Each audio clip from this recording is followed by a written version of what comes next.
Di dalam surah Al-Insyiqaq, Allah Subhanahu wa taala berfirman setelah menjelaskan tentang hal ihwal, apa yang terjadi dengan kedatangan hari kiamat, di mana Allah Subhanahu wa taala akan menghancurkan alam semesta dan tidak tersisa kecuali Allah Subhanahu wa taala. Kemudian Allah Subhanahu wa taala mengatakan, ya ayyuhal insan innaka kadihun ila rabbika kadhan famulaki. Wahai manusia, innaka kadihun, sesungguhnya engkau akan bekerja dengan sangat letih, kepayahan, ila rabbika, menuju Rabbmu, kadhan, dengan sebuah keletihan, famulaki, dan kelak akan berjumpa dengan Allah Subhanahu wa taala. Ayat ini dalam surah Al-Insyiqaq menjelaskan kepada kita bahwa manusia hidup itu pasti harus lelah dan letih beramal. Makanya Allah Subhanahu wa taala di dalam Al-Qur'anul Karim mengatakan, fa idza faragta fansab, apabila Anda sudah melakukan amal saleh kemudian selesai, maka beralihlah kepada amal saleh yang lainnya. Tetapi terkadang manusia dilupakan bahwa dia sedang berjalan menuju Allah Subhanahu wa taala. Terkadang manusia dilalaikan kalau dia sedang melakukan safar menuju Allah Subhanahu wa taala, sehingga tak jarang di antara kita yang kemudian menghabiskan waktu-waktunya bukan untuk ketaatan kepada Allah. Lupa salat, lupa zikir, lupa baca Quran, cenderung melakukan maksiat kepada Allah Subhanahu wa taala, dan begitu seterusnya. Tapi di sana ada orang-orang yang subhanallah menghabiskan waktu-waktunya untuk beribadah kepada Allah Subhanahu wa taala. Salat tepat waktu, walaupun dia bekerja lisannya terus berzikir kepada Allah Subhanahu wa taala dan beristighfar. Dia pun meluangkan waktu untuk membaca Al-Qur'an, birrul walidain, menyambung silaturahim, dan macam-macam. Ya, karena manusia itu pasti akan kembali kepada Allah Subhanahu wa taala. Inna lillahi wa inna ilaihi rajiun. Kepada Allah lah, dari Allah lah kita ada, dan kepada Allah lah kita kembali. Ma'asyiral muslimin wal muslimat, ibu bapak yang dimuliakan Allah Subhanahu wa taala, setiap manusia pasti ditakdirkan ada kematiannya. Makanya Allah Subhanahu wa taala berfirman, kullu nafsin dha'iqatul maut. Setiap jiwa itu pasti mengalami kematian. Para pendahulu kita, para nabi dan rasul, para sahabat nabi, para ulama, mereka orang-orang mulia, namun mereka pun disentuh dengan kematian. Apalagi kita.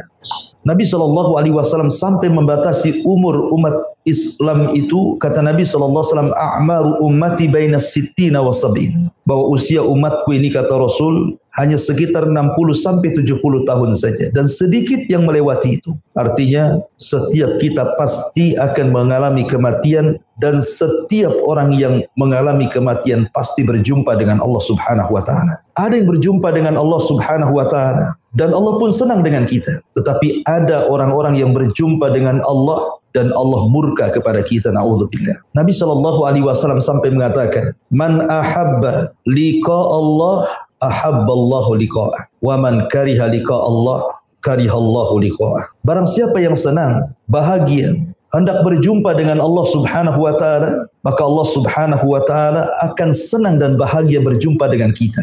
Tapi barang siapa yang benci berjumpa dengan Allah Subhanahu wa taala, maka Allah pun akan murka dan tidak suka berjumpa dengan kita. Apa maksudnya hadis ini?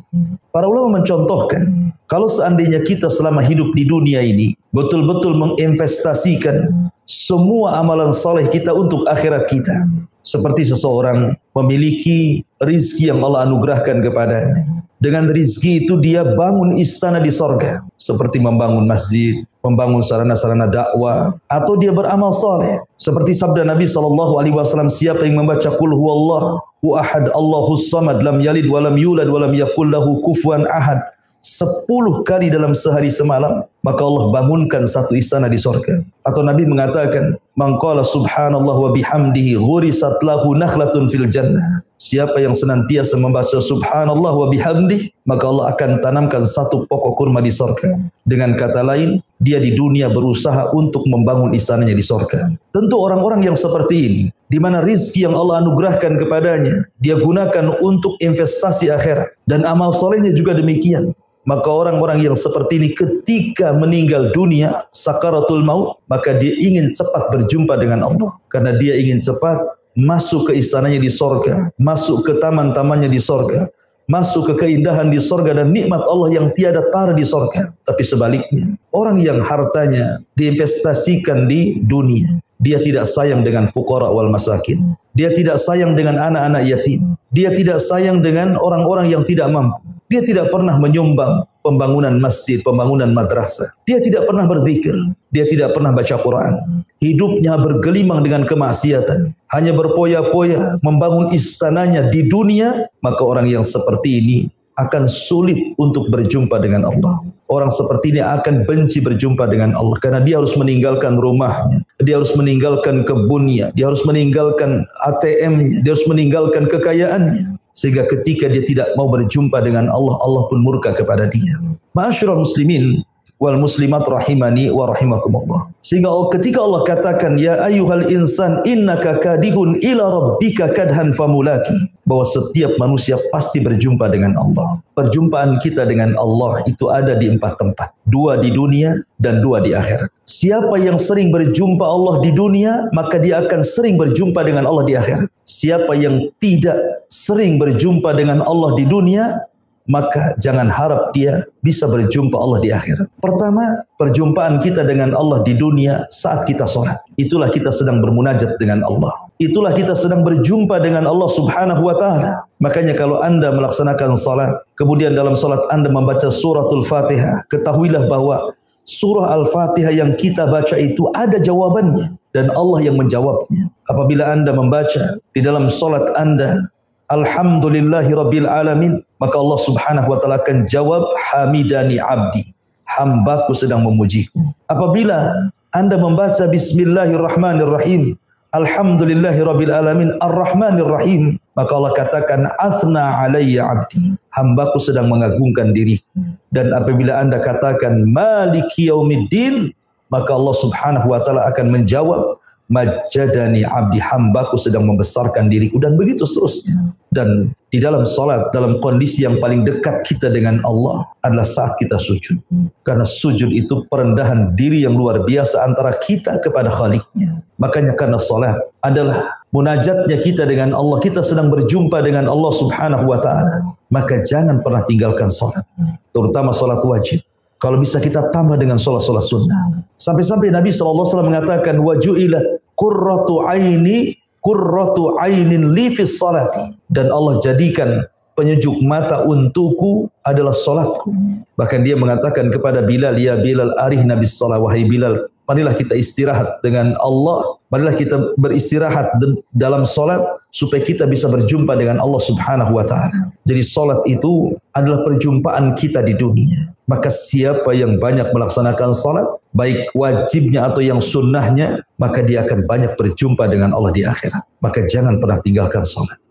Kemudian yang kedua, perjumpaan kita dengan Allah saat ruh kita dicabut oleh malaikat. Dalam hadis Bara bin Azib radhiyallahu anhu, ketika ruhnya seorang mukmin itu dicabut, maka ada 3 para malaikat utusan Allah yang datang. Satu membawa kain kafan, satu membawa hanut minyak wangi dari sorga, dan satu membisikkan di telinganya dengan bisikan yang indah. Ketika ruh sudah dicabut dari badan kita lewat mulut kita, kemudian diletakkan di kain kafan, kemudian diangkat oleh para malaikat ke langit, kemudian dibukakan pintu pertama, kedua, ketiga, keempat, sampai ketujuh, maka ruh akan dihadapkan kepada Allah subhanahu wa ta'ala. Itulah perjumpaan kedua.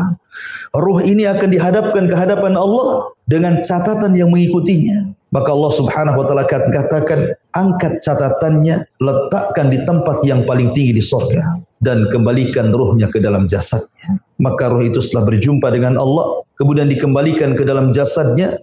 Setelah berjumpa dengan jasadnya, maka datang malaikat Munkar dan Nakir bertanya, siapa Rabbmu, siapa Nabimu, dan apa agamamu. Tapi karena dia seorang mukmin, dia mampu menjawab dan mengatakan, Allah Rabbku, Muhammad Nabiku, dan Islam agama. Maka ketika itu dikatakan kepadanya, an sadaqa abdi, hambaku telah benar, bentangkan pintu dari sorga, hantar makanan dari sorga, hantar pakaian dari sorga.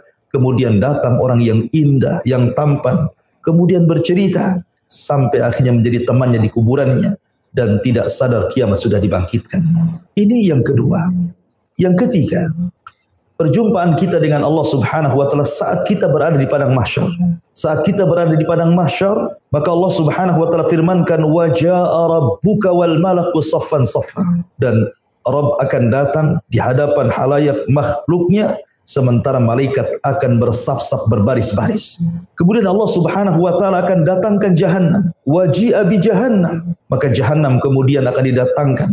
Dan jahannam memiliki 70.000 tali kekang dan setiap satu tali kekang digeret oleh 70.000 malaikat. Saking besarnya. Kemudian manusia akan disaksikan dengan pandangan yang sangat-sangat mengkhawatirkan. Jahannam di depannya. Kemudian setelah ada proses yang disebut dengan tatayyurus suhuf, di mana catatan kita akan diterbangkan, ada yang mengambil dengan tangan kanan, tangan kiri dan di belakang punggung. Kemudian setelah itu terjadi hisab, kemudian setelah itu terjadi mizan timbangan dan begitu seterusnya. Dan tentu perjumpaan yang terakhir dengan Allah Subhanahu wa taala, kalau Allah takdirkan kita masuk surga, adalah langsung melihat wajah Allah, ru'yatullah. Dan ini kenikmatan yang tidak ada bandingannya di surga. Ketika Allah Subhanahu wa taala berbicara kepada penduduk surga, di balik tabir dan tabirnya Allah Subhanahu wa taala cahaya, maka Allah mengatakan saluni ma syi'tum fahadha yaumun mazid. Mintalah kepadaku, ini hari tambah nikmat untuk kalian. Maka penduduk surga mengatakan, ya Rabb, alam tubayyid wujuhana wa tudkhilana al-jannah wa tubaiduna anin nar. Bukankah engkau sudah memutihkan wajah-wajah kami? Bukankah engkau sudah masukkan kami ke surga? Bukankah engkau sudah mengeluarkan kami dari neraka? Sudah cukup ya Rabb. Tapi Allah mengatakan, saluni masyid, minta. Maka kemudian mereka meminta agar Allah meridai mereka tinggal di surga. Dan Allah tidak pernah murka sedikit pun. Karena kalau Allah murka maka nasibnya sama dengan Adam, dikeluarkan dari surga. Kemudian permintaan yang kedua agar mereka bisa melihat wajah Allah. Karena Nabi Musa pernah melihat wajah Allah di dunia, meminta untuk dilihatkan wajah Allah di dunia. Allah katakan lantarani, engkau tidak bisa melihat.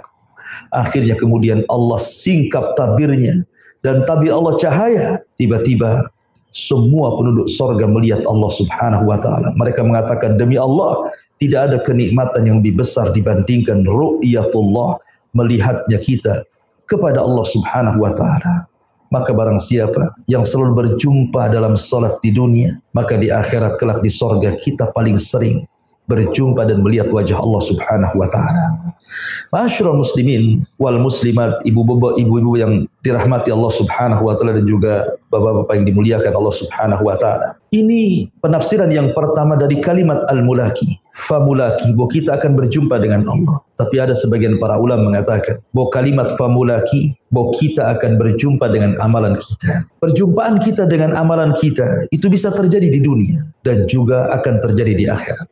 Pertama, kita akan berjumpa dengan amal kita di dunia. Bahwa setiap amal kebaikan pasti ada pengaruhnya. Dan kita akan rasakan. Sebagaimana amalan buruk pun ada pengaruhnya dan kita bisa rasakan. Makanya sebagian ulama salaf mengatakan, terkadang dosa itu memiliki pengaruh kepada keluarga dan kendaraan. Sehingga kalau seandainya kita diuji, anak kita nakal, kemudian suami istri sering bertengkar, atau ada masalah dengan keluarga, berarti ada masalah dengan amal kita. Atau seandainya Anda diberikan kendaraan asik rusak saja, asik mogok terus, bolak-balik masuk bengkel, tidak berkah kendaraannya, berarti ada masalah dengan amalan kita. Sebab kalau amalan kita baik, pasti Allah akan berkahi keluarganya. Allah berkahi anak-anaknya, Allah berkahi orang tuanya, Allah berkahi tetangganya. Bahkan Allah berkahi juga sampai kepada kendaraannya. Tapi kalau seandainya kita suka maksiat kepada Allah Azza wa Jalla, maka terkadang pengaruh maksiat itu menjadikan anak-anak menjadi nakal, pasangan suami istri bertengkar dan akhirnya berakhir dengan perceraian,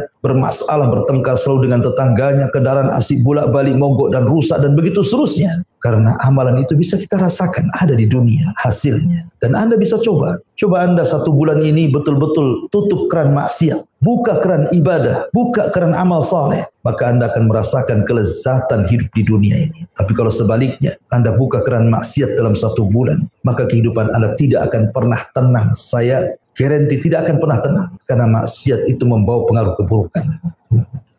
Kemudian yang kedua, amalan juga akan menjumpai kita saat kita berada di alam barzakh. Ketika tiba-tiba orang yang dimasukkan ke dalam kuburan hidup sendirian di kuburan. Ibu bapak yang dimuliakan Allah Azza wa Jalla, kalau seandainya Anda hidup sendiri di kamar, dikurung, tidak bisa keluar. 1 bulan saja, tentu Anda akan suntuk luar biasa, bosan. Apalagi tidak ada hiburan, tidak ada TV, tidak ada handphone, tidak ada apa-apa. Hanya suruh berdiri duduk dalam ruangan. 1 bulan saja, mungkin Anda stres. Macam mana orang yang masuk kuburan, sendirian dalam kuburan, menunggu kiamat dibangkitkan. Coba Anda renungkan. Anda tidak ada kawan di situ, sendirian dalam kuburan, menunggu kiamat.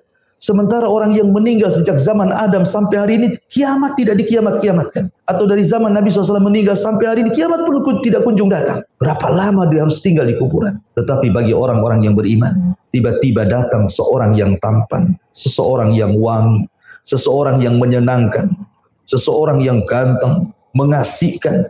Tiba-tiba datang, kemudian ngajak bicara, ngajak ngobrol. Kemudian tanpa sadar tiba-tiba kiamat dibangkitkan. Dan orang ini memberitahu bahwa Allah sudah memerintahkan Israfil untuk meniupkan sangkakalanya. Dia sangka di kuburan dia itu sudah lama, baru sebentar, padahal sudah lama. Maka dia pun mengatakan, Ya Rab, aqimis sa'ah, ya Rab, tegakkan kiamat, karena saya bisa kembali, biar saya bisa kembali menemui keluargaku, istanaku, dan hartaku, maksudnya di surga. Tapi kalau dia tidak beriman, banyak melakukan dosa, banyak melakukan maksiat, justru temannya adalah orang yang paling buruk, yang tuli, yang buta, yang menyeramkan, yang di tangannya ada gada yang setiap hari memukul kita. Seandainya kita dalam ruangan tidak disiksa pun kita sudah boring, apalagi dihadapkan dengan orang yang menyiksa kita dalam ruangan itu. Dan itulah gambaran yang akan terjadi dalam kuburan, na'udzubillah. Kemudian kelak di padang mahsyar, kita pun akan menjumpai amalan kita. Ketika Allah Subhanahu wa taala kemudian terbangkan catatan-catatan amal kita, maka ada orang yang mengambil dengan tangan kanannya, dengan tangan kirinya, di balik punggungnya, dan itu menunjukkan bahwa seseorang akan mengetahui dan mendapatkan amalannya. Bahkan ketika ditimbang, kalau seandainya catatan kebaikannya yang berat, maka timbangan itu akan memberatkan dirinya. Tapi kalau ringan, maka Allah mengatakan, فَأَمَّا مَنْ ثَقُلَتْ مَوَازِينُهُ فَهُوَ فِي عِيشَةٍ رَاضِيَةٍ وَأَمَّا مَنْ خَفَّتْ مَوَازِينُهُ فَأُمُّهُ هَاوِيَةٌ وَمَا أَدْرَاكَ مَا هِيَ نَارٌ حَامِيَةٌ. Kalau timbangannya baik, maka dia akan diberikan kehidupan yang layak, yang diridai Allah. Dia dimasukkan ke dalam surga. Tapi kalau timbangan baiknya ringan, timbangan buruknya berat, maka dia akan dimasukkan ke neraka hawiyah. Dan tentunya amalan akan kita dapati di 2 tempat. Kalau Anda melakukan amal baik, maka Anda pantas mendapatkan surga. Tapi kalau Anda beramal dengan amal keburukan, maka tentu pantas bagi Anda masuk neraka. Wa man ya'mal mithqala dzarratin khairan yarah, wa man ya'mal mithqala dzarratin syarran yarah.